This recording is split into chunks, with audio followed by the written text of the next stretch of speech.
Hey friends, it's Cheyenne with Simply Made. You're like super zoomed in, so I wanted you to be able to see what is on this piece of paper. And please note that I wrote this when it was probably really late at night and I was just like throwing things on paper, so it does not look good handwriting wise, and I didn't feel like rewriting it just for a video. So this is real life with how my brain just dumps everything on paper. And these are kind of the things that I was thinking about when I was trying to set up my goals for savings of 2025. So I want to kind of go through what my goals are, because what you're going to see is a change in my binders a little bit. I know you guys have seen the little sinking fund challenges or the sinking fund envelopes that I have changed in my checkered binder. I now have a debt binder. I have more things to save for.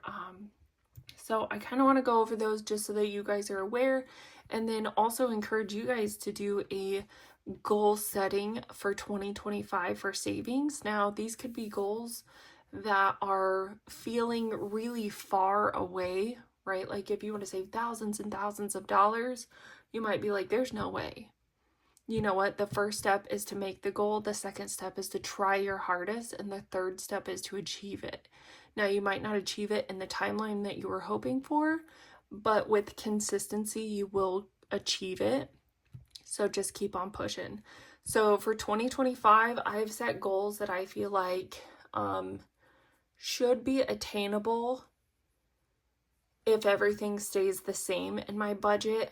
But if there were changes, obviously we have the money in our high yield savings account, things like that, to where it would impact the money that's already in the bank, but not impact my paycheck.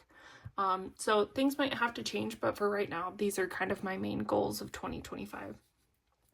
The first one, I want to save $2,000 or $2,500. It kind of depends what I can do. I have Liz and Les challenge for 2025, and then I believe it is from, let's see who it's from.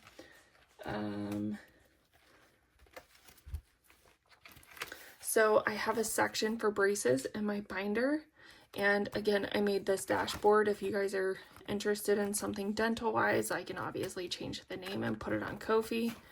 But I have the Brace Yourself from Boy Mom Loves to Save Challenge, so that's $150. And then I also have the 4 Seasons of Savings book that I'm going to use for braces from Liz and Les, which is $2,025. So we're going to have about $2,175 if we complete all of those. So that's in between my goals. My main goal for this is like about $7,000, because my daughter is going to have braces, and they gave us about a 4-year timeline before she's going to have braces. So we have time, and I also have money in my HSA account that I can use to pay that, and I'll continue contributing to the HSA throughout my paycheck. So that's one goal, because we know braces is going to happen. We just need to start saving now, because they did give us a kind of a goal amount. They said 7,000 is on kind of like the high end, and it could be down to like 4,000 or a couple thousand, just depending on what she needs. But they were like, if you want to save the most, just in case, save 7,000. So that's my goal over 4 years. So I'm going to try to do like 2 to 2.5 a year and see if it's feasible, see what we can do. The next one is I want to make sure that I have all the money for my car registration. Here in my state, you have to register your car every single year. You have to pay for property taxes, and the property taxes are super high. So for my car, it's going to be roughly around $800 to $1,000. You never know for sure. And so I just want to save the high amount. It's like $1,000. If I'm being honest, I think when it gets closer to my due date, they're going to send me out a notice, but even a little bit before then, so maybe in like March, I can look on their website and it can provide me a better guesstimate. So maybe it's only $800, right? So I want to try to save some money. So I have a binder from Ren coming, one of her very famous binders that I'm going to save. I think it's about like 800, 850, 830, something like that. And I also have a savings challenge that kind of matches that theme coming from Budget with Carly, and I don't remember the denominations, but I think that'll save me roughly around $900. So yeah, we'll see if we can make that 1,000 or if we need to. So what I've done here is my goal amount, and then I have it broken down. So that's $150 a month. If I want to save $2,000, well, I don't know, I did 2 to 2.5, so I don't know how much that 150 is. But I kind of just said like 1,000 due by August is when my tags are due. So I'm going to try to save $200 for 5 months in a row.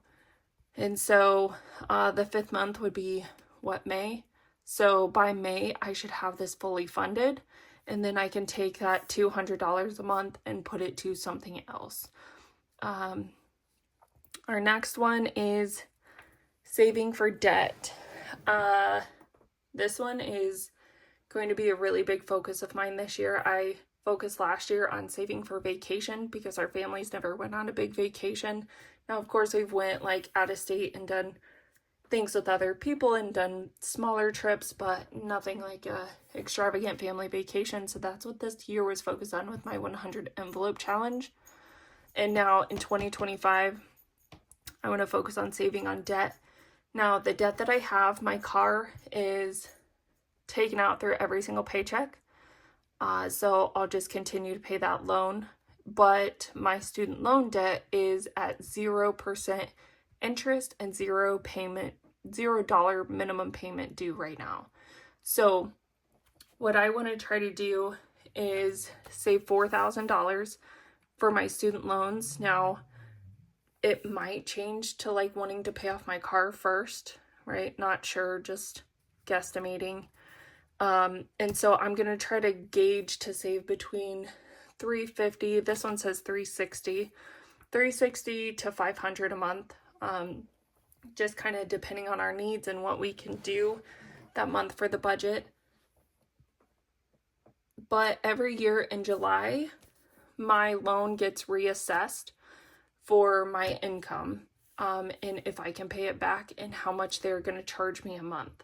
So we'll see what happens in July if I have to pay a $400 payment a month, specifically to my student loan provider, or if I can continue to have a $0 payment and save the $400 a month. So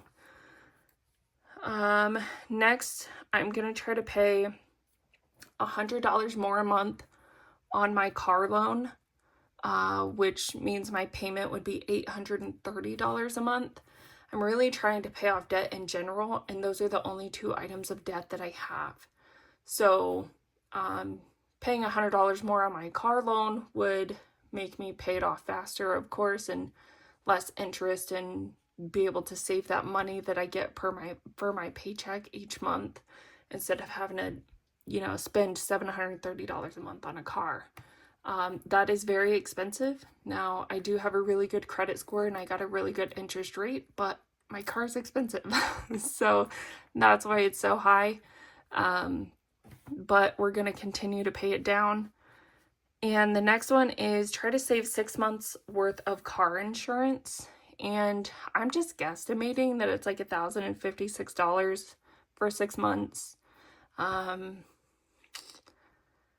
It's hard to guesstimate, and I don't know if I'll be able to do it because my husband has a truck that's on there that is his personal, but he pays for it out of his business. So I don't know if I would have to pay the whole policy of my vehicle and his in 6 months to get the discount. But it renews in April 2025, and there's probably no way I'm going to be able to save $1,056 by April, because these are kind of listed in priority order as well. And so there's no way if I'm saving $400 a month for loans that I'm going to have my car insurance. So it's just something my husband and I need to figure out, determine what's important and what we should do. And if it's that much money a month, I may get a discount. I know some insurance companies offer a discount to people that pay their 6-month policy in full. So just trying to write down ideas. And I would like to save money to have money in my sinking funds, a minimum of $100 each in each sinking fund. And again, I added more envelopes into my sinking funds, so we'll see how that goes. And I want to save for the holidays. Right now, I save for Christmas, Halloween, and Thanksgiving, and birthdays. Not saving for like Valentine's Day. I'm not saving for my anniversary, St. Patrick's Day if we do anything. Anything that comes up that is not Christmas, Halloween, Thanksgiving, or birthday, I'm not saving for. And I know those things are going to come up. And so I did actually print off savings challenges that are from Dee Plans and Budgets. She has a monthly challenge for every single month of 2025, and I printed it out. And so each month I'm going to save with these challenges, save as much as I can, and then just put that money into holidays. So we'll see how that goes, see if it gives us some money, enough money to spend. If it's too much, we'll reevaluate at the end of 2025, but at least being able to save for things would be great. And we're gonna have to save the same $1,500 this year for Christmas. We are pretty close to the end of our spending for Christmas of 2024. We do have some Christmases that are gonna extend into January, mid to late January, I think. So we'll kind of reevaluate our spending versus what we've saved to ensure we were on budget and see if that's enough money. This year there are a lot of people that are saying like get a group couple gift, or let's not do gifts for the adults, let's just do kids, or let's just have a get together. It doesn't have to be about presents, because a lot of our families is just exchanging gift cards because no one knows what to buy, or we're late on buying gifts, and so it's just gift cards. And so we're old enough, we have enough money to buy what we want and what we need. We don't need a gift card. I'd rather you save your money to save it and spend it on things that you need for your family and your kids and things like that. So yeah, that's budgeting for Christmas. It's getting less and less having to budget for, but I don't want to completely shrink down my budget and not have enough saved. And so I think I'm going to keep it at $1,500. That was a goal that I was able to achieve this year. I did it last year as well. And so I believe that I can keep doing that. And if we have any extra money from 2025 savings, we'll just roll it into the next year. So that'll just give us a step ahead for 2026. So I really appreciate you guys watching this channel. Again, sorry for the bad handwriting. But I wanted to just kind of share with you guys what my goals are, see if I can make some dents in some of these, and, just try to make 2025 our year to make some big savings goals, leaps and bounds, and pay off some debt. So thank you everybody so much for watching. Hope you have a great rest of your day. Give this video a thumbs up if you liked reviewing my goals for 2025. Subscribe to my channel if you haven't already, because after this we are going to start doing some savings challenges and saving for all of these goals. Bye everybody.